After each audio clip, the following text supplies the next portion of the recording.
This is Melissa, and today is the 20th of July, 2025. I hope everyone is doing well. I want to apologize for the poor, terrible, awful quality of the audio on the Real History on Thursday. It hurt my ears too. Sorry about that. I'm not sure what happened because my settings on my audio software do not appear to have changed, nor did the gain on my microphone. I use a piece of software called Voice Meter Banana, and I have used it for a couple of years, and it's been satisfactory. And I have a microphone that is just the basic Yeti. I think the microphone was $30, including the stand. So it isn't a professional or even a podcaster grade microphone, but like I say, I felt that it was satisfactory. But something happened recently where I was getting whistling and feedback, and I played around with the settings, and I got them so that on tests I wasn't having that, and I left everything as it was. And when I sat down to record and didn't do a test on Thursday and got back all that whistling feedback, it was terrible. I blame the cats. Somehow they figured out how to use the software. And anyway, hopefully this one will turn out all right. And I wanted to let you know that the Redux that I am bringing you is entitled The Deceit of Elite. A war declared by Elite for November will begin in earnest in Red October. Such open treason all should remember, put them on trial when chaos is over. And this was Alan on September the 6th, 2020. And I have used this as a Redux way back when. It was the 12th Redux, so a long time ago in May of 2021. I used a little bit. Now, I didn't check the total runtime of this. I didn't note it for you. But it won't be one that's over 4 hours because it was 2020. And Alan covers a lot of very interesting things in this talk. And just to give you an idea of the kinds of things that you could encounter if you listen to the whole thing, Mike up in Canada used a clip when he did one for the excerpt series, and he entitled it, "Evil Needs Your Cooperation to Triumph." I had also included this in the syllabus for the book club where we're covering Alan Watts' Waiting for the Miracle. And just today we had because I'm actually recording this on the 19th, we had an unrecorded chat, which was just amazing. These book club chats that we're having on Telegram are so good for me. They're very intellectually stimulating and interesting, and everyone has so much to contribute. So we covered there part 1, interview 10, which I had titled The Beast 666, and of course Aleister Crowley gets a mention there. And there were a lot of interesting things, but I had chosen this talk to go along with it because in this talk Alan discussed Aleister Crowley. But there's so much more going on in the talk, and so I thought I would work from it. And as I started out, and I realized that as much as when you get into the talk, there's a lot going on. Smart city projects, protests, UNESCO, UN, the Magi, calling down demons, psychopathy versus possession, the class system, fear of poverty, and on and on with very interesting things. Internet surveillance, man pepper sprayed and arrested on train for not wearing a face mask, and police brutality. Polls show Australian public wants a COVID jail. So these are some of the things that went on during this talk, September 6, 2020. One of the things that Alan covered in this first section was a brief mention of China's Silk Road and the World Trade Organization and etc. So just to share a few things that are relatively new or very new on China's Belt and Road Initiative. This is something from Financial Times. China's Belt and Road investment and construction activity hits record. Rapidly expanding presence in countries signed up to Xi Jinping's global initiative contrasts with U.S. approach. So, again, they're doing compare and contrast. They're showing Donald Trump's tariffs and how that is affecting trading partners for the U.S. against this Belt and Road Initiative. There's another interesting one from just a couple of days ago, and that is an interesting thing, is that China's Belt and Road Initiative is getting a lot of really current press. So I'll put these up for you. This one comes from The Hill, which is kind of Washington-centric publication. And it said, so forgive me if I mispronounce a place in China or elsewhere, but on July the 1st, a cargo train from western China reached Chansay, Peru, a symbolic milestone in Beijing's quieter but sharper new global infrastructure strategy. As the Belt and Road Initiative evolves, ports, railways, and data cables are replacing fanfare with functional dominance. So they're talking about shipping a new port. I don't even want to venture saying this one, but I'll say Guangzhou Port has operated direct maritime routes to Chansay, slashing transport costs for Chinese and Latin American exporters by nearly 30%. With shipping times reduced, this once sleepy fishing village has morphed into a logistical pivot point, and the latest jewel in China's infrastructure crown, Costco Shipping, that's without the T, it's not Costco, but Costco Shipping. And believe you me, just as an aside, the Costco, the simple kind of boxcar trains that went by in Esther, out of Sudbury, northern Ontario, you wouldn't believe how many Costco boxes or crated pallets or box cars with Costco on the side that you would see going by. Amazing. So back to the article, it said Costco Shipping, which owns a 60% stake in the Chansay port, has positioned the terminal as a regional logistics hub that will handle more than 1 million containers annually by 2030. This is the new face of Beijing's global strategy, less about ribbon-cutting photo ops, more about rewiring the world. Over a decade since Chinese President Xi Jinping launched the Belt and Road Initiative, China has recalibrated. The era of splashy mega projects is giving way to a quieter, greener, and strategically sharper phase.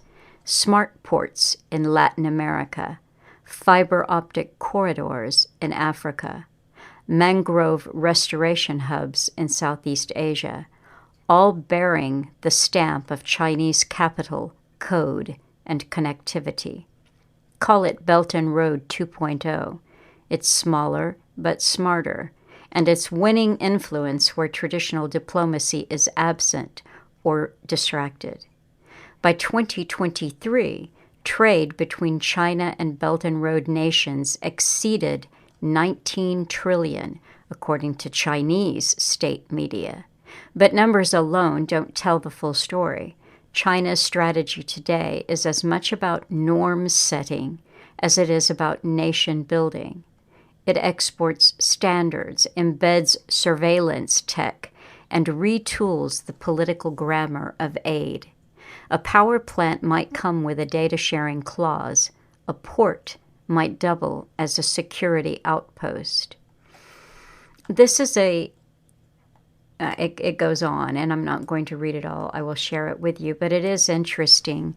Remember, the giant eating machine returning home is soon upon us. I think what is slated to happen in the Middle East will be happening. I'm not talking about the next 6 months or 18 months or anything like that, but the infrastructure for another country, another superpower to take over, to step to the fore, is being laid down along with the Belt and Road Initiative projects. Another interesting thing that I saw in the news that you probably all saw was that Britain is going to lower the voting age to 16. And it says it has sparked a debate among lawmakers. And no sooner did this happen on Thursday than the New York Times newspaper came out with this headline: "Should Teens Vote?" We examine the voting age around the world. Britain is about to add up to 1.5 million people to its voter rolls. Some lean left, some lean right, and others don't care about politics at all. But all of them are 16 or 17 years old. Liberals are thrilled with the plan, which lawmakers announced yesterday. Conservatives are outraged. In planning to lower the national voting age before the next general election, Britain joins a small but growing club of nations willing to test the boundaries of electoral inclusion. Brazil, an early adopter, cut its voting age to 16 in 1988. Austria, Argentina, and Malta followed suit in the 2000s. Most recently, Germany and Belgium decided to let 16 and 17-year-olds vote in some elections, but not others. Beneath these changes lies a fundamental question: at what age does civic responsibility begin? Today I explain the debate and look at how it is reshaping some democracies, including America's. So the article goes on to tell us about developmental psychology, and that research shows that by age 16, most adolescents can make informed voting decisions. I don't really follow the news as slavishly as I could, but there was an interesting comment in the book club discussion today where one gentleman said that he had actually not watched mainstream media in about 15 years. He said, okay, well, maybe a little bit, maybe 5 hours. So think about 5 hours in 15 years, and truthfully, he hasn't watched or listened to mainstream media. So that allows your thinking to go in a lot of different directions. When you tune that out, you aren't going to be colored by what is around. So I don't watch so much or listen to so much, but I do get a lot of things from my brothers and other family members, and I try to listen more than talk so that I can learn. And one of them was discussing the lowered voting age. And one brother had been at another brother's house, staying there for 2 or 3 days earlier in the week. And that brother is into a Disney show called Andor. And Andor, I'm getting all of this from my brother, so if I mess it up, sorry. Andor is it's political, and it's really taking the Star Wars mythology and putting it into a television show.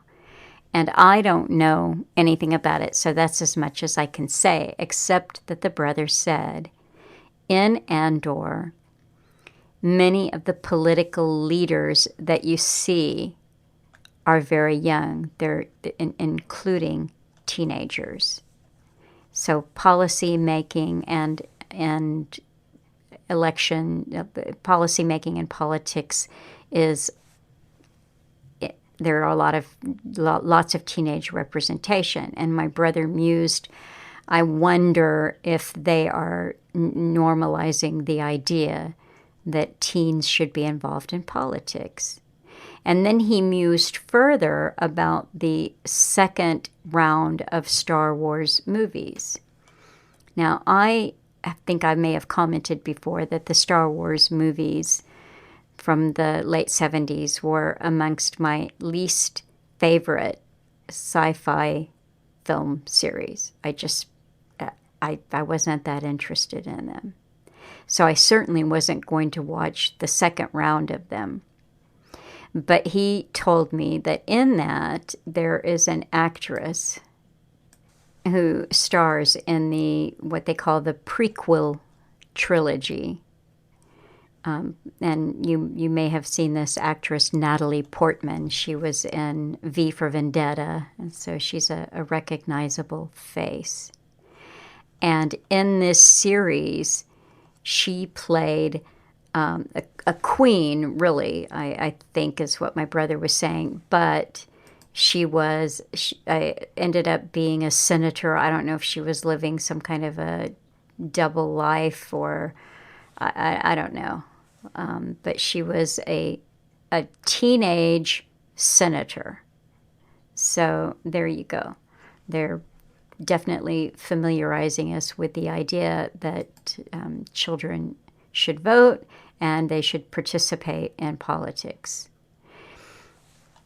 And I started thinking about things like the mind of young people. My brother made a good comment that young people don't have wisdom and they don't have a lot of knowledge because they don't have life experience.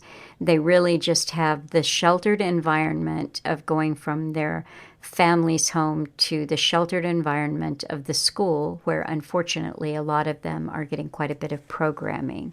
So they lack the experience.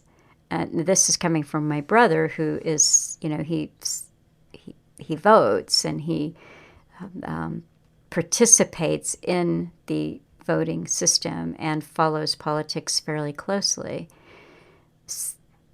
but saying that it's not something that young people should participate in. And there were several things that I was thinking about, is that besides the fact that they're sheltered and often come from, heavily indoctrinated backgrounds and don't have the experience to figure out for themselves what might be true or even true for them, because they haven't lived that. But also, they are really still at an age where their parents should be protecting them. And it also begs the question of, if the parents can't because they are legally able to, the age of sexual consent in the U.S. in many states is 16, that can easily be lowered by a year or two, whenever the time is right. And it will be things like studies show, children are developing, studies can show anything. So they're reaching the age of puberty on average 11 months earlier now than they did 12 years ago, whatever. This is what studies can show. So the protections are removed and the children enter into an equal position with their parents, with their teachers, and so forth. And this is just another example of children and young people. This is from the Boston Herald Health section. The emotional toll of climate change is broad-ranging, especially for young people. A daily grind of climate anxiety and distress can lead to sleeplessness and inability to focus, and worse. Anxiety, grief, anger, fear, helplessness. And the emotional toll of climate change is broad-ranging as well. That's a repeat there. Many worry about what the future holds, and a daily grind of climate anxiety and distress. Good grief, how much are they going to repeat? You see, this is for children. I told you to go to your room. Go to your room. Okay, some young people wonder whether it's moral to bring children into the world. Many people grieve for the natural world.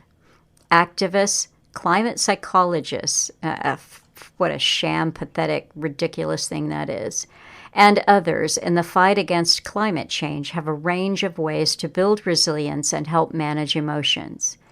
And then they give you some ideas how to deal with this. Well, I'll give you an idea. Stop lying. Tell people the truth. Quit this. So, climate anxiety.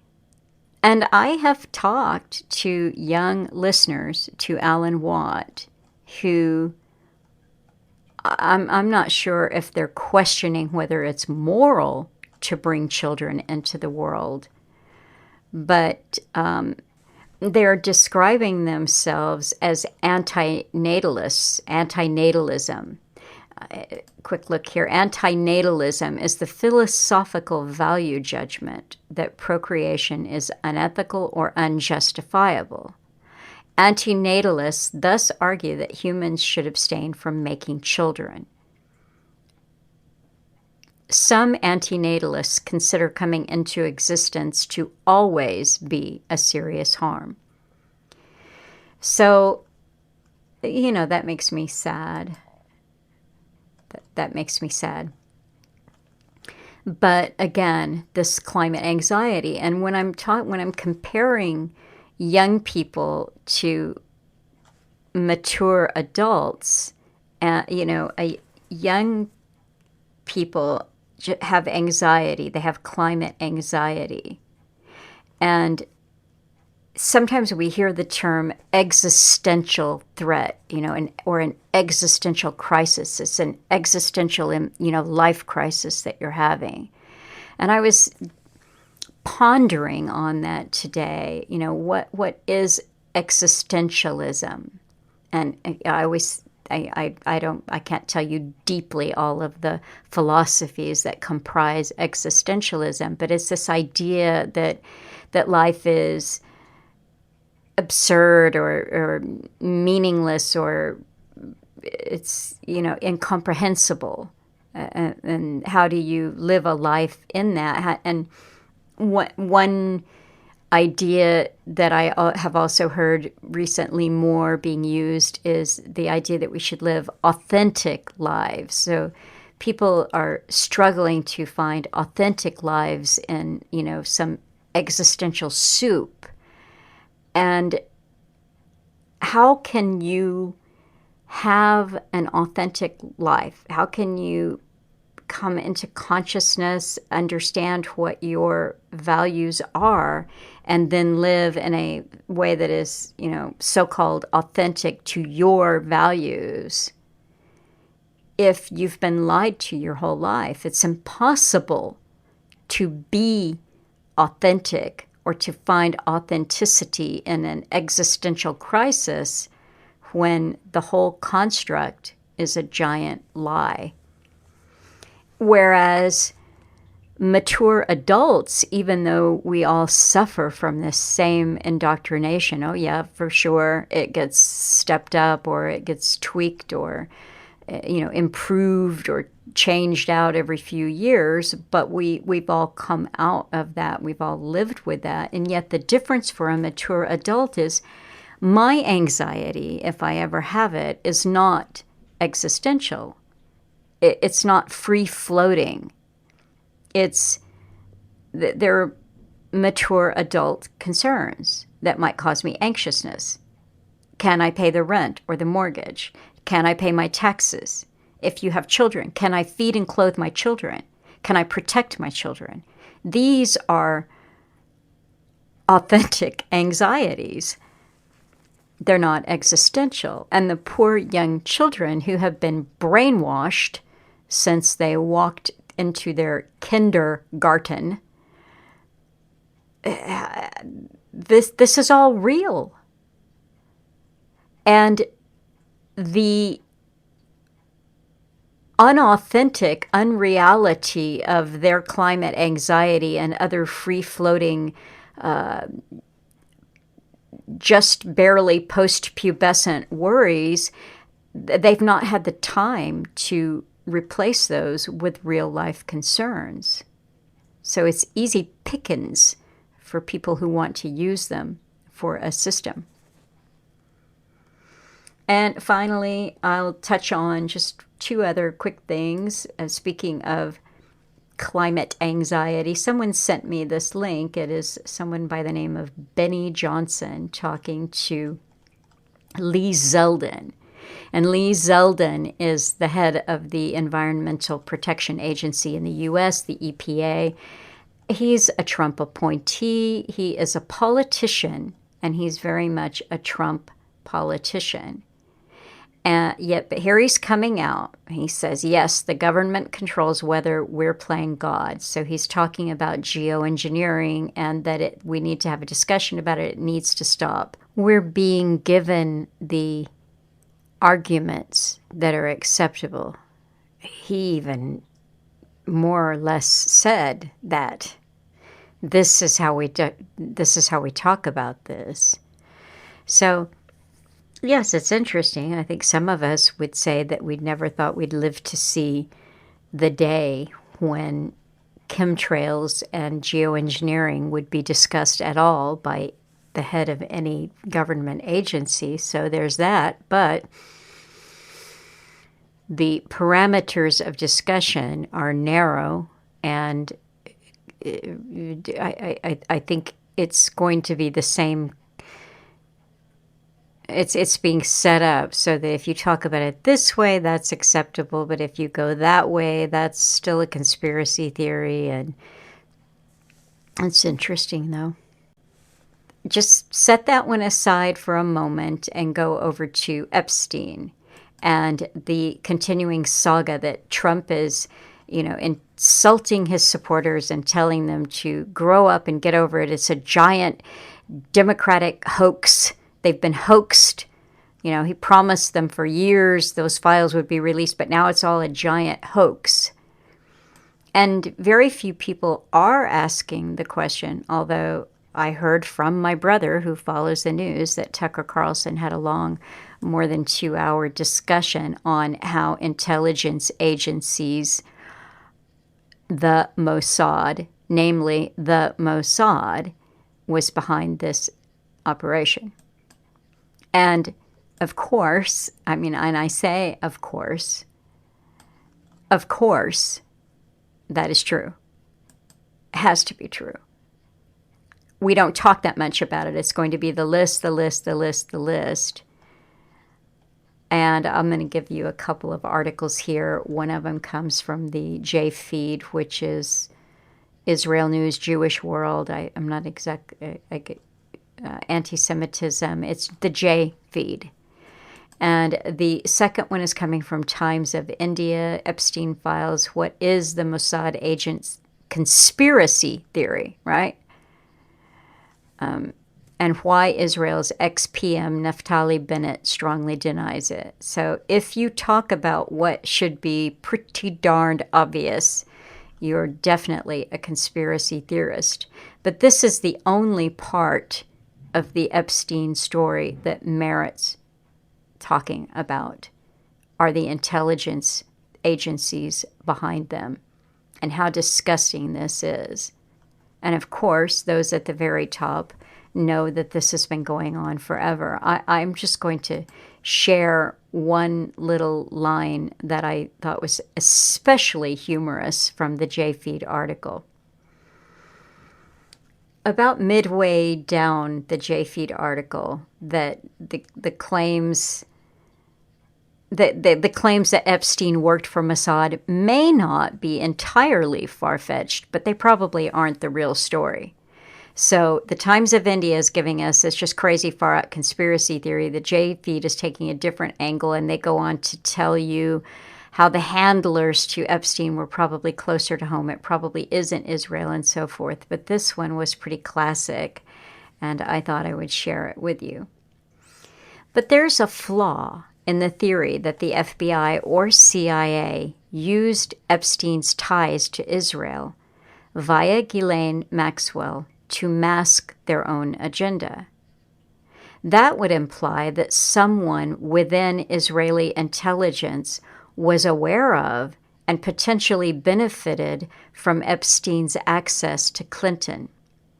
With all due respect to the USS Liberty incident and the Jonathan Pollard affair, serious as they were, and now this part is in bolded, so it's been bolded, Israel would never willingly assume the literally catastrophic risk of being directly involved in an operation to spy on a sitting U.S. president. The risk is too high, and the Israelis are too intelligent to even dare. Not in a world where the fallout could shatter its standing with its sole strategic ally. That was so ironically rich to me. I thought for a moment I might be reading The Onion. So I think that's enough chatter from me.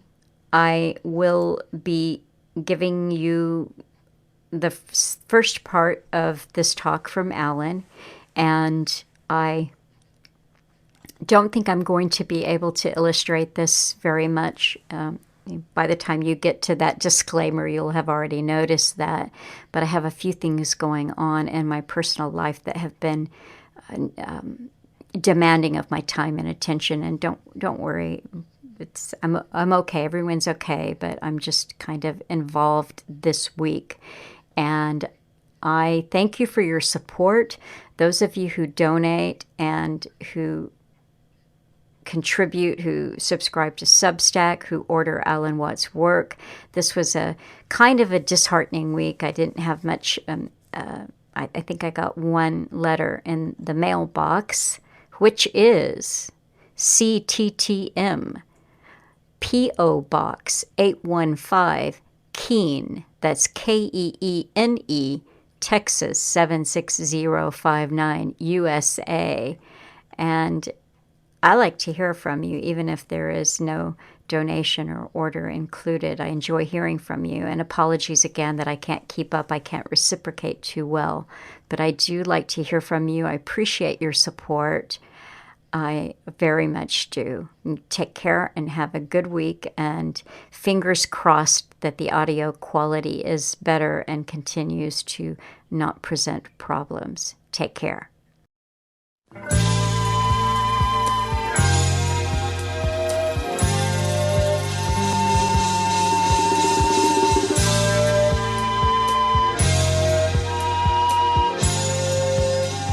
Hi folks, I'm Alan Watt and this is Cutting Through the Matrix on the 6th of September 2020. And again, of course, I always ask that you hold on to your sanity as we go through these times. Again, I was just thinking before I started yapping away there about the Matrix movie and how it gave you an idea of a system that coexists within another system. And it's all manufactured by outsiders, you would say, to serve their own purpose, where people really are raised to be batteries because you take energy from the people to run the whole system in the matrix. And it's not too far from the truth in a certain way, an analogy, because everything comes from us, you know. You take all these multi-billionaire corporations, even trillionaire ones they have today, and they really do have multi-trillionaires at the very, very top. And all the money comes from us. You know, whatever is made by labor of all kinds and raw resources. So they take over raw resources of the world to make their products and so on. And including the food. I've mentioned this so many times before. Their food supply is run by only a handful of international corporations. The bulk of your food supply, more so now than ever, is they've made a big grab for it during the front. It's a front. That's what it is. It's an excuse under a wartime scenario to take over and change the whole system on behalf of those who already really rule it and make it more efficient for them. And that's what it's all about. So really, as I say, we are still batteries in a way. We consume because we're alive, naturally. Our basic needs have to be met at the very least. And even to your heating in the winter or cooling in the summer, if you live in a hot climate, all depends on energy. Again, technocracy that was founded on controlling and running and owning the energy supply of the planet that humans need to survive by those who decide that they had the right to rule it all. It's more true than you think, as I say, with the Matrix. And in the Matrix 2, in the movies, which are awfully entertaining too, you have all kinds of areas in the Matrix with different characters that are like the major domos of their particular area. And you have the keymaster type thing, the locksmith, and all kinds of real good characters that are enjoyable in a sense for being the ultra bad guys. And they can lock you in or out of their particular areas, in fact. Very much like the system in which we live. When you really realize that the world it has many compartments, like the WTO, the World Trade Organization, the World Economic Forum, that really is all part of the same structure, in fact. And they decide what the UN is going to be doing and what countries are going to be doing and what all the economies are going to be or not to be doing and how we're going to live. We call it a democracy, but democracy's got nothing to do with it. If anything, it's a scientific oligarchy at the top, or near the top at least, serving the dominant minority, as Aldous Huxley mentioned in his own talks. And that's how it really is run. And it's been that way for an awful long time. For the people who really thought about democracy and really believed in it, I feel sorry at times. Because it's like giving you and it's a religion, really, isn't it? It's like communism is a religion. You have to really believe in it to make it work to any extent at all, which generally means the populace has to give up all their rights and freedoms and even sacrifice and go into austerity for the greater good, for something way down in the future, which we'll never see and never will see because it's not meant to actually appear. Ever. That's the trick of all working together for a better tomorrow. It's been done for an awful long time, of course, through the Soviet system and their bloc and in communist China. And communist China is interesting because, again, you have a different culture, a very ethnocentric culture, very proud of themselves too. They haven't had decades of being taught at university that they're bad and evil, and so they have no shame and no guilt for anything, you see. So they're very proud in their system, and they obey it very well. They are more of a collective society. I might put up tonight, actually, an article. I don't know how I came across it, but it was to do with the Silk Road. You've heard about the big Silk Road idea that, again, the World Trade Organization and the World Economic Forum have been pushing for years. A massive transportation system right from Russia all through, right through Europe, and even having a spin-off part, a circular part in Spain, and they've designated Spain to be a multicultural society, a kind of hub for the future. And they've been working on that. And by the way, that's also part of the reason that China's been pushing into the borders of India, because they want to bring in the road through there. For those who are wondering why it's all about the skirmishes I've been having with China, that's part of it. And the media knows it, but the media are not there to inform you about anything. They're meant to get emotional reactions from you and to see if you'll swallow the lies they keep telling you, especially with that's going on right now. So, as I say, the Matrix is a system where you get your eyes opened with each room that you walk into, or go through the doors. Depends, what kind of entrance you want for the audience. But it's quite interesting to see the different, it's not just levels on a horizontal plane, but it's also a vertical, and you can go up and up and up to whole new levels of it, and so on and so on and so on. But the idea is, it takes off really from the system in which we live, which is we are economic units, so we produce things. We're also energy in ourselves. And from it, you'll always have a dominant minority that suck from us, and even force systems upon us, which we will often adapt and adopt very quickly, but adapts into very quickly as well. And look at the internet. Well, even with radio and television, these are like wonders to the world when they first came out, in radio alone, you know. And I really mean this because, what I'm going to say, because it's true. It was a miracle in its day and age when radio came out. And I can remember my dad talking about the old crystal sets. And the crystal sets literally were because everything is oscillators to do with radio, or even basic television as well. You have oscillating frequencies, and you have a little oscillator inside your set or your radio or whatever. And if you can tune it to the same frequency as an incoming frequency, then it develops into audio, basically, through a bunch of circuitry. But anyway, in the old days, the people could get crystal sets, as they called it, small units, and some of them were kind of portable, but you needed a long antenna to pick up the signal. And the antenna was really it's a roll of copper wire, very thin copper wire generally. And my dad mentioned when he was young, and he was with some of his buddies in a little housing outreach scheme. And one of them had a crystal set out the back garden. And it was a big thing, you know, as youngsters, especially boys too, are interested in all kinds of things, of technology and so on. So they got it going, and they put a little earphone on to listen to it, because it didn't have a built-in speaker. And they all had turns in it. And one of the little boys, these are boys about 8 or 9, you know, and one of the little boys looks and said, "Well, where does it come from, this signal?" And they said, "Oh, this is London, it's BBC in London." And he looked and he saw the wire disappearing round the house, the side of the house. He says, "Man, that must be a really long wire," because that's how children see things, you know. And technically, it was logical as well for a young child to think that way. It was, that's an awful long wire. He didn't know that it didn't go right to the station. It just picked up the signals from the air. But that's what technology is, and people went crazy with radio. I think the first radio in the States, or station in the States, it played music, and it played kind of country music at the time in the States. But it also was set up by real estate. Some guy who was into real estate, so they had the first advertising on radio, and that really took off, as we well know.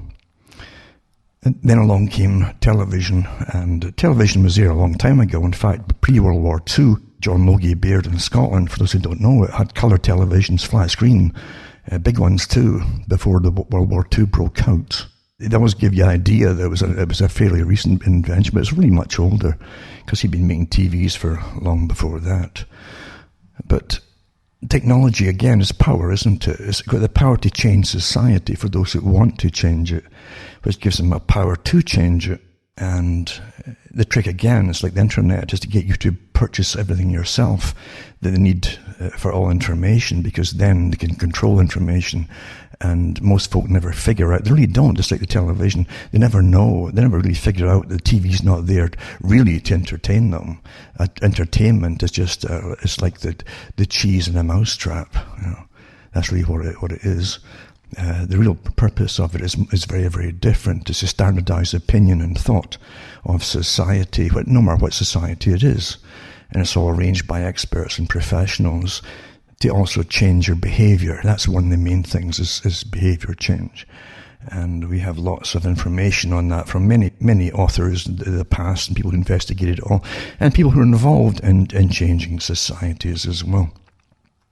And again, Aldous Huxley, who was definitely up there with the big think tanks in his day, and who belonged to a family that was part of the Darwin type clan, and intermarried with them. In fact, eventually, some of the members did anyway. The Huxleys were well involved with those who were changing and directing the thoughts and behaviour of societies. He admitted that himself. He said, my family is part of the scientific elite who work for the dominant minority, and they work with academia as well. And it isn't just technology, it's also psychology and behaviorism and how to alter the behavior and thoughts of whole populations of people. What you're living through today is tremendous, massive psychological warfare like we've never seen it before, really. We didn't even have this kind of psychological warfare during World War I or II, or even through the Vietnam era either. This is a big push for the planet. This is world war. This is real world war. And it's psychological warfare backed up with military type force through the police. The police are a force now. They're an internal force with a uniform, like any military.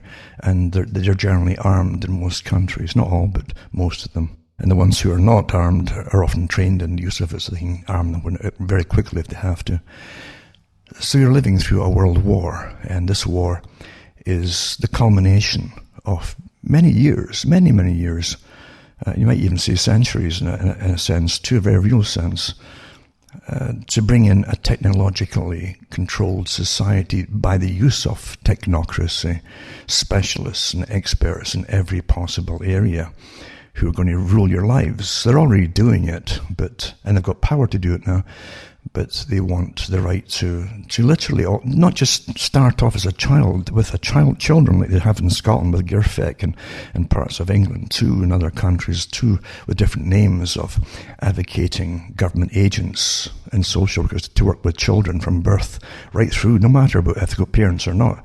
It's to do with modifying the thoughts of the child as they grow up to suit the agenda of those who rule you and own your countries. That's what it's about.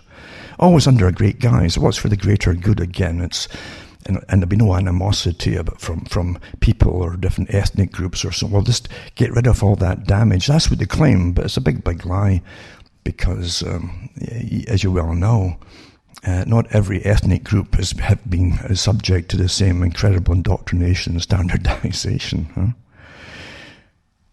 Those at the top of the world, I've mentioned it before, and some recent talks as well, but even many, many years ago when I talked about psychopathy, and some people wrote books about psychopathy, and were good enough to mention me in their books, is where they got a lot of the information from. But psychopathy is so interesting because when you really meet a real psychopath, you might not catch on quickly, you know. They like to often boast if they've been caught at something. Even in prison, some of the intelligent ones will often boast about what they did. They like the attention. However, if they're not caught they're working freely in society, most folk often can't quite figure them out. Women will often pick up fellas or get picked up by fellas or whatever, and they'll pick up fellas that they feel sorry for. Or they just need a bit of help. I'm the person to put them in the straight and narrow and fix them up. You know, that's maybe some maternalistic instinct, who knows? But the fact is, or maybe it's just plain ego, but it often ends in disaster if it's a psychopath they're picking up. Because psychopaths on the low level, the low scale of things, the kind that just see something in a window and want it, they're not the brightest type on the low level, but they still have the incredible instincts of reading people and using them and manipulating. But they're also the kind that throw bricks into the window and grab the stuff and make off with it, and then they get caught and they're now in prison for their whole lives. But as you go up the ladder, and I think the studies that were done in the US and in Britain, maybe in the 30s and 40s, were catching on slowly, because there was such a class distinction back then too. It was very overt, in fact. It's still there today, but it was very overt back then. When they really thought most psychopaths were just working class types and unemployed types as well. until they started to realize that no, there's a lot more in the upper strata, the middle and upper strata. And that's when they went into, eventually, it took them a long time to get round to the CEOs of corporations and the big players in corporations that get up there and become the heads of even the military-industrial complex, you know. And then you find out that those who run the world financially, again, the dominant minority, you know, a hereditary group, will employ these psychopaths and put them in place as CEOs. These are intelligent type psychopaths. They're more savvy as to what's going on, and they're careful not to end up afoul of the law if possible. But they're dedicated psychopaths. If you pay them well, they'll serve you well. And then they form clubs with them too, and they can join certain clubs, and very important type. They may even get knighted, some of them. A lot of them actually did in the past. If you look at the people who got knighted in Britain for the last maybe 150 years, most of them were merchant bankers and people like that, who believe you me, in business, in real tough business, nice folk just don't get ahead. It doesn't happen that way. They'd be ruthless. And there are folk who are psychopaths, who definitely are ruthless, who are very successful in the business world by being ruthless and by, again, lending to governments. Like that's how often Britain knighted them and gave them in return for it. They'd end up being up there amongst the lords and ladies, and they'd intermarry each other, you see. So the psychopaths marrying into the psychopathic realm have a good chance, especially in the lifestyle and the culture within the family groups, of raising a good psychopath to take over. Intergenerational psychopathy, see. Very important. And all countries have it too.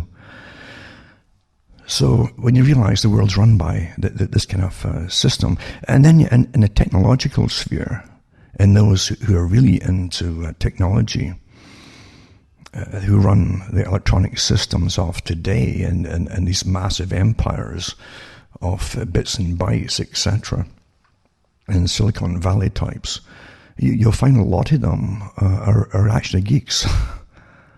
And their world is what they do, and why they're doing it. They're kind of far removed from the emotions, the normal emotions that folk. Have you noticed that with them? It was often thought a lot of them were almost autistic, Asperger types. And some of them may very well be that they don't seem to get on very well with people. And they have no qualms about working with the NSA and organizations like that, where they have no right to be in folks' lives in the first place, electronically, destroying privacy and invading it further and further and further, and other ones as well that work to design the next part of the cultural change as you get turned into slaves. Obviously slaves. You have no you really don't have much free will left at all, you know. When choices in important areas are taken away from you, including using cash, for instance, this is an example. The roads are being narrowed. All the accessory roads that join the main road are being stopped and walled off and are taken away or filled in, and you're left with this one road that you must be on. And the same with medicine and choices and everything else, or whatever it happens to be. When you don't have any choices, you're under a tyranny, a totalitarian tyranny, which will convince most folk that that's for your own good. And most folk, unfortunately, because the indoctrination is so perfect, they don't shout at people as they're persuading you. They're professional persuaders. That's what good psychopaths can do, by making things appear very plausible, you know? And most folk want to go along with it because they don't want to believe the world's rather nasty or it's cruel. Because, as I've said before, regardless of the century we live in, basically we're all kind of tribal. We're all born in little tribes sometime in the past, maybe 1,000 and 2,000 or more years ago. It doesn't make any difference. And in a tribal situation, children, they want to feel secure inside the tribe. And it's expected the elders take care of them and warn them and protect them and so on. So yeah, you might even leave home now at 15 or 16 if you want to. But the fact is, it's still in your nature to be protected by those who are more mature, the real role models. And so the real people have been displaced in today's technology with propaganda, rather perfect propaganda and perfect indoctrination through schooling, So they're taught to be naive, stay naive, and that the authorities, the experts, are in charge of it all, and just follow them, be obedient to them, because they're there to protect and help you. And that's the sort of mirage cover that they take upon themselves and project to you. You don't see them as they really are. You don't see the characters sitting at big board meetings talking about their multi-billion-dollar profits for giving you for the year for the nation or a few nations together. You don't see them meeting with members of parliaments or governments across the world, or the World Trade Organization, or again the World Economic Forum, or Gavi, or all these private institutions that they pretend they're philanthropies. They've got massive shares in the big companies, who also lobby governments, so the governments will take their that they'll manage to provide. And they all profit from it, of course. And that's just one example. If they could make you just dress in the same uniform, and a uniform that was made by one factory for the whole planet, and then they all looked the same, except for maybe degrees of superiority, there's always some kind of superiority, and then they would do it. And they'd force you all to wear it. And they'd say, well, because the material is meant to keep you safe from scratches and so on, from outside things and objects, then it's going to cost you about $5,000 each. So you'd be forced to pay it. They would do that if they could get away with it. Yes, they would. You better believe they would. Look at all the gadgetry they've come out with recently. Since the COVID idea. I saw something the other day, I think it was in China, where they had children sitting, again, with their mandatory, 2 meters apart desks, and they had these plastic shrouds over. I don't know where the air came in from, but they had shrouds over them, you see, and utter farcical things like that.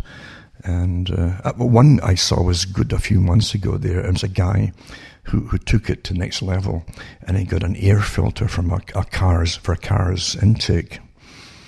And again, it's very good, actually. In reality, it'd be pretty good if you needed it, which you don't. It really is like a HEPA filter. It's so fine to keep all dirt particles out from the carburetor or the intake for the air for the fuel. And he had it on his head and he had a good chromed top on it. I don't know if he screwed it onto his head or not, but anyway, he had these tubes coming out of it, one to his mouth and a mask, and another one for an expulsion valve to let the air out. So I guess he could patent that. Maybe some corporation is already doing it, and we all walk around like that for the rest of our lives, eh? Because that's what it's come down to, utter farce that we've never seen before. And I knew stuff was coming, because I'd given talks back in the 90s on the incredible psychological studies that had already been done on us, and other authors long before even Quigley came out in the 50s and 60s on television, talking about the studies on the public that were pretty well perfected, and they knew that using techniques back then, they could really drastically and very quickly alter human behavior and make us do things that perhaps we oughtn't to do, or make us accept things that we shouldn't accept. That was way back then. But today, it's massive. I mean, your own tax money throws millions and billions across the world to these other think tanks and study groups and universities that all do these joint projects with those that eventually grab the patents, whatever they discover, and techniques. They have patents on techniques, by the way, for those who don't know it, on ways to manipulate you. And they do it, and it's very, very effective, incredibly effective. When you understand that most folk will take the path of least resistance at all times. Even though it's like one of those children's mazes you used to get with a little ball on it, and you go through the maze and you held it in your hand and you turn it left and right and up and down that to make the ball travel in the direction that you wanted it to go. But it was just like a little maze, and Most folk will go along it and take the easiest route. Even though at the end, if you had a little hammer at the end, a little toy hammer would come along and just pop up through a spring and smash the ball, right? They would still go along that same path, left, right, until they get to the end, because it was easier to go that way. That's what people do. Even if you warn them, if they keep going the way they're going, they're done for. They'll still do it. I mentioned it before, there's a freezing of the mind comes into play. When real danger starts to seep into your mind that you might be done for. And with some folk it's paralytic. With a lot of folk actually it's paralytic. This cannot be happening in real life to me. We live in a civilized society, etc., etc., etc. And we know the Soviets killed millions of people. And the Bolsheviks, the slaughters was they still know that there's massive fields in different parts of the Soviet Union with layers and layers and layers of bodies that were mass executed. This was the People's Army that did it. The People's Army on behalf of the people. As they always take over the same authority. It's for the good of the people. So on behalf of the people, we will execute you. Because you are enemies of the state. You're enemies of the people. You're seeing it emerge today with the COVID thing. You must wear those. You're enemies of the people. You're dangerous to them. And that's a quick judgment and some baton and crashes in the skull, and that's it. That's where you are with this technique. And it doesn't really change too much on that level. But most folk will go quietly to the end without question. That's the sad part. I can't say enough about what happened with the Soviet system. And the Nazis used it again against people who, they saw as enemies of Germany or the people. And the film of folk literally running in, like one group after another. It's your turn now, and they'd run into this dug pit, and then they get shot. And down they went. The next group. And as folk watching it, they think when it comes our turn, it won't happen. That's what you think, you see. And the Soviets were masters. The Soviets actually sent out cards that were delivered to folks' homes by couriers when they came into a new territory and were taken over. The Bolsheviks, you see. And the Bolsheviks were ferocious. They hated everybody, except themselves. They sent out these little cards that were delivered, and when in Poland did the same thing too. And you get a little card, and it'll say, attend so-and-so house. It might be the mayor's house or something that was taken over as a headquarters. And you walk in there, you'd be led. You wouldn't see many folk. It was like crowds of people. And you would just go along a corridor, for instance, and the guy would point there, you'd point in this room, and then you go down the steps into the basement. As you were going through the basement, they shoot in the back of the head. And that was it. Very efficient. And they had pulleys in the whole bit. Would just drag the bodies up through the coal shoes, and then they would dump them into. There's even old film of this stuff, Very efficient it was. But every person, they think, well, if they're sent from me, they want to talk to me. That's the first thing because you will not think the worst, you see. They want to talk to me. And away you go. And you never get anybody to talk to. Because eventually you get shot in the back of the head as you've just passed another door. That's what happens. But the same thing with these big pits that they dug in Kachin. There's another one too. Incredible horror story there as well. And another, like Bulgaria had it too, fantastic videos of survivors of some of these camps that had to work with the slaughtered bodies of their compatriots, and horrific things. This is what totalitarian society brings to you. What we're going into now, though, you see, is persuasive techniques. I mentioned before with that movie that was it Saving Private Ryan, where Tom Hanks, I think, goes, he's in a war movie, but he's looking for his brother or something, but I can't remember the whole thing. But anyway, there's a scene where they actually come across, the American troops come across some Germans. One of them started firing at them, they catch him alive, they decide not to execute him, and he gives them some, again, a good psychopath too, he gives them some spiel, and then they kind of let him go. But down the road, they meet him in a town. He got into a town and met some other Germans, and they'd taken up positions to defend the place. And the Americans came in, And one of the Americans goes up a bell tower, I think it was. And at the very top of the bell tower, who's waiting there is the same German they'd let go before. Who's a good talker, a good con man. And he's trying to press this blade, this knife into this American soldier. He's lying on top of the soldier. He said, just don't stop struggling. Don't struggle. He's not shouting at him. He's just speaking to him. It'll be all over very quickly, and all the problems will be gone, and it'll be quite peaceful. And, well, that's what you're getting right now, folks, with scientific persuasion. The same thing. Huh? Leave it to the experts. They know what's best for you. They got your best interests at heart, honestly. You know it, don't you? And they're well trained and they understand these things. They had articles, remember, in the paper recently, in newspapers.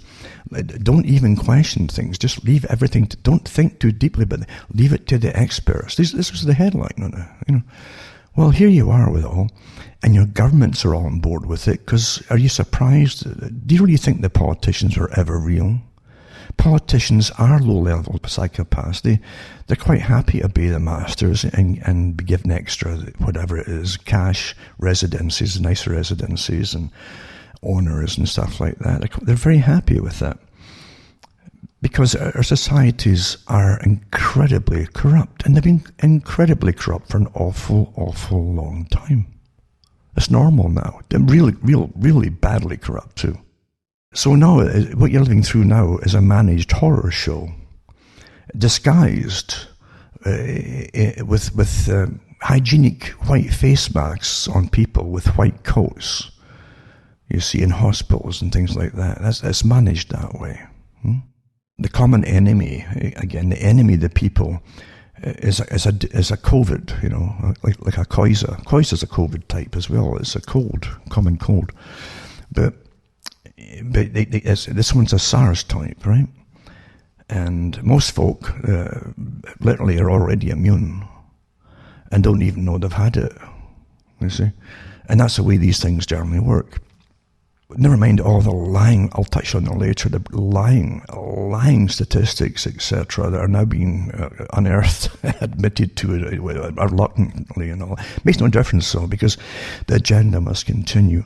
Because what you're living through today is the culmination of a plan that was set up years and years ago, so that those who already ruled the world, this is their revolution. This is the next part of their revolution, to bring it into the more controlled technocratic system, the efficient system that will suit their agenda for themselves at the top. That's what it's for.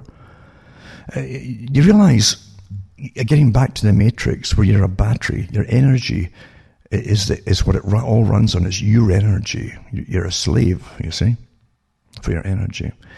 It's not far-fetched from where we are now, because the elite have decided that they're going to bring in the new system. You're not going to get asked if you like it or not. It's already here. They used 9/11 to take away all your rights, not just in the US, but across the planet. That's where there's a big warning that went off then. You know, alarms went off with 9/11. It wasn't just the fact that the towers inside the US came down. A whole different story regardless of what caused it or whatever. But the fact is, that's what happened. You saw, right? They're gone with folk in it. But why would the whole world go under a new type of anti-terrorism? The whole planet, pretty well. And immediately, all the predictions of the military-industrial complex from the 80s and 90s, I've got old articles going way back, in real copy, hard copy, right? Where they said, what will we do in a world of peace, you know? The military-industrial complex, you know? Well, surveillance of the citizenry will be the whole new thing, security and surveillance and anti-terrorism. They knew about this a long, long time ago. And that's where it would go. Well, how would you change a society where you're not under constant monitoring by the elite that own you, as far as you're concerned? Well, you need something to happen, right? And of course, the PNAC group, the Project for New American Century, drew up a whole list of countries that wanted to take out enemy because they had a different agenda from average Americans.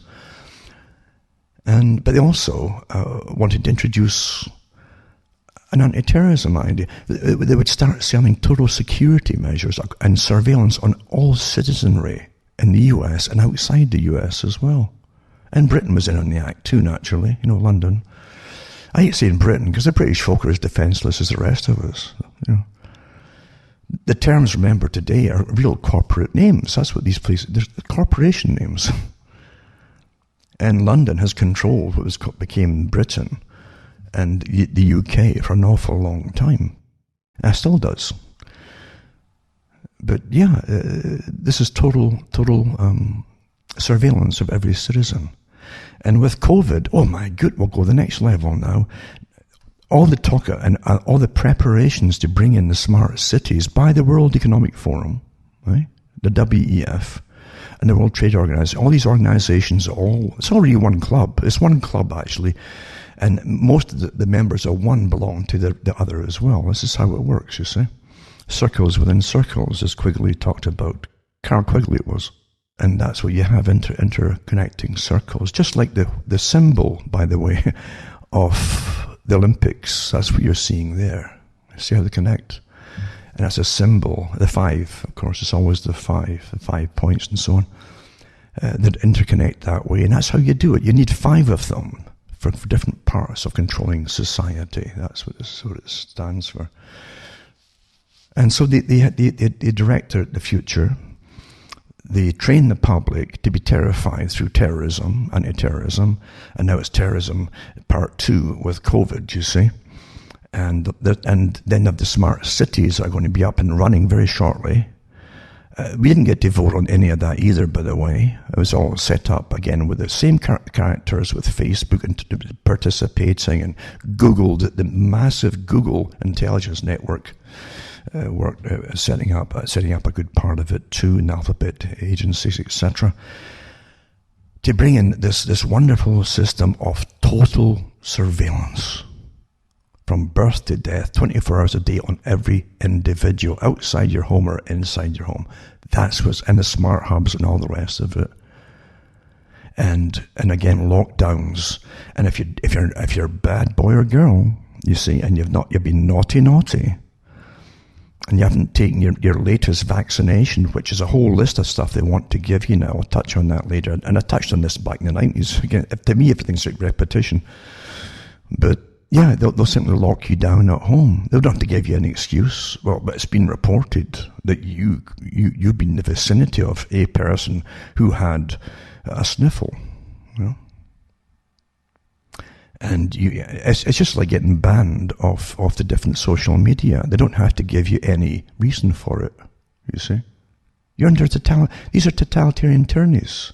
They make their institutions that belong to the elite, you see, they make them necessary to survive in today's economy, as an example. And everything, like I said to talk years before I had a computer, I still was giving talks, on other folks' shows and so on.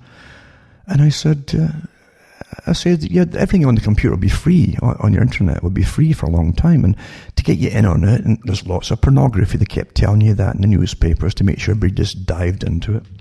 And folk did, And I says, all be free, and the YouTubes will be free, and everything's free. And then they start taking it all away from you. And once you're familiar with using it all, you'll go along with it anyway, and you might even pay to continue, because now it's part of your... You adapt very quickly into systems. They know this. And people literally... it's like political parties. If Dad and Grandpa was in the Labour Party in Britain, then often you'll be the same. Even if you're not even in the working class anymore. That's how it works. Folk don't change so quickly unless it's done through terror and fear. You see, then they'll change very quickly indeed. They have to, because everything's been let loose with the terror, if you understand what I'm talking about.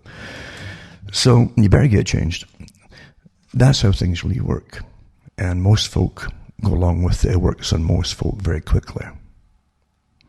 And getting back to the folk running into mass pits to be executed, you can actually see the old footage on this if you want to see it. Remember what Plato said. Don't ever think that somehow you're an advanced civilization. Don't ever think that. We're all the same people as we were thousands of years ago, regardless of the technology. We're the same people. We behave the same way to similar circumstances.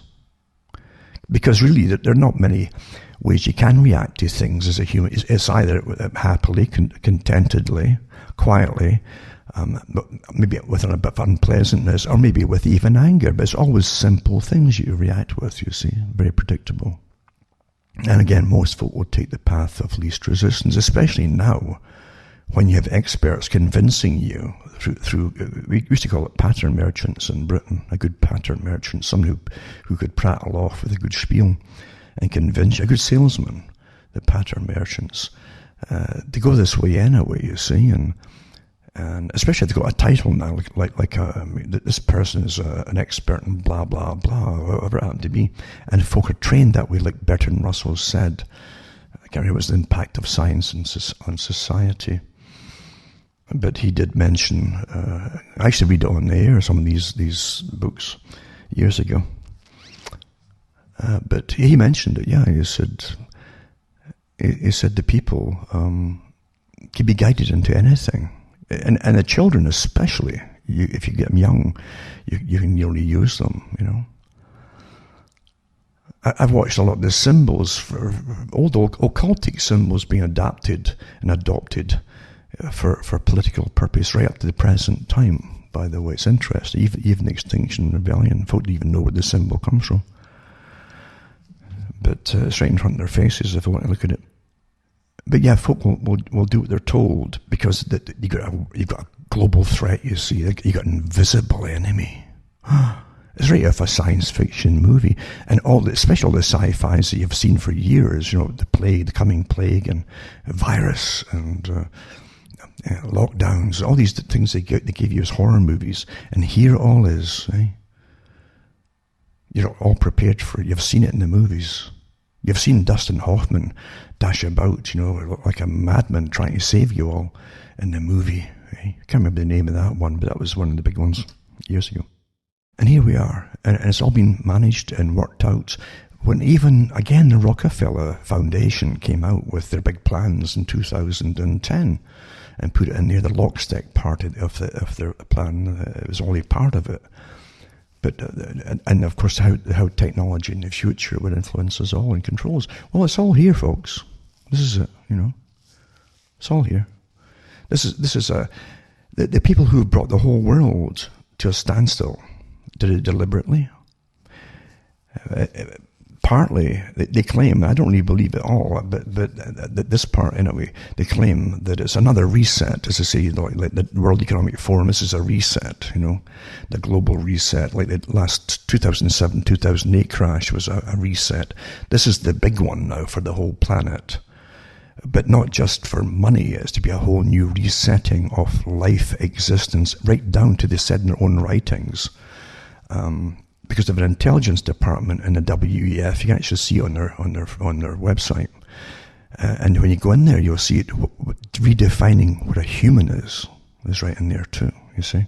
Now, you thought you were into sci-fis. These are the guys who create it for real life, real science fiction. And believe you me, there's nothing they can't make happen if you go along with it. And by the other token, there's nothing they can get away with if you don't go along with it. I hope you understand that part. Do you really want to go into a brave new world where I mean, the West has already said, and Russell said it too, Bertrand Russell, that the sterilization technique was already working in the West way back in the 50s. And the biggest problem in the West now is, infertility. I used to give the talks on the sperm count plummeting in the Western male. And what got me onto it was, why the interest in universities? Certain universities were given, and it's mainly women, by the way, that were given these tests, to test young men's sperm counts in certain universities. But this, again, we're farmed. They've it's the same as our animal husbandry. You got to know everything about the animals that you own. Any changes had to be completely noted. Well, that's us, folks. We're all humans. And they would go through all these different reasons for the sperm plummeting and plummeting until literally, I think they had less than about a quarter of the mobile and motile functioning spermatozoa than males had back in the 1950s, is that plummeted. And we're not supposed to be worried about that, you see, because they don't tell you why. The reason why they don't say why it's getting caught is because they know what's causing it. It's intentional. You're starting to get the picture. If it wasn't intentional, they would be spending billions of bucks to find out what happened to their animals. So they know what happened to their animals, us, you see. Of course they do. That's the horror show you're living in. It's been going on your whole life long and you don't know it.